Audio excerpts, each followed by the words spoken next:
বাংলাদেশ থেকে পাকিস্তানের সরাসরি ফ্লাইট নেই, ফলে দুবাইতে ট্রানজিট নিয়েই পাকিস্তান যেতে হয়। তবে অন্তর্বর্তীকালীন সরকার চেষ্টা চালাচ্ছে সরাসরি ঢাকা থেকে পাকিস্তানের বিমান সেবা চালু করতে।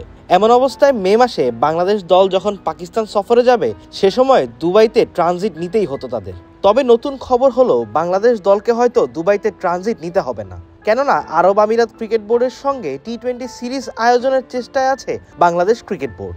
যদিও আপাতত দুই বোর্ডের মধ্যে বিষয়টি শুধু আলোচনার পর্যায়ে রয়েছে।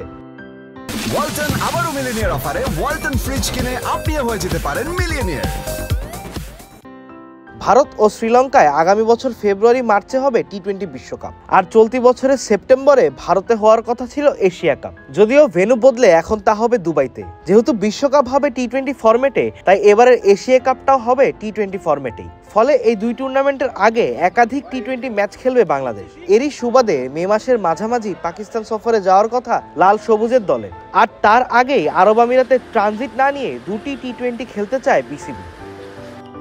আরব আমিরাতে সিরিজ চূড়ান্ত হলে সেখানে খেলেই পাকিস্তানের বিমান ধরবে বাংলাদেশ দল। সূচি এখনো প্রকাশিত না হলেও খসড়া সূচি অনুযায়ী 26শে মে থেকে 4 জুন পর্যন্ত চলবে এই 5 ম্যাচের টি-20 সিরিজ।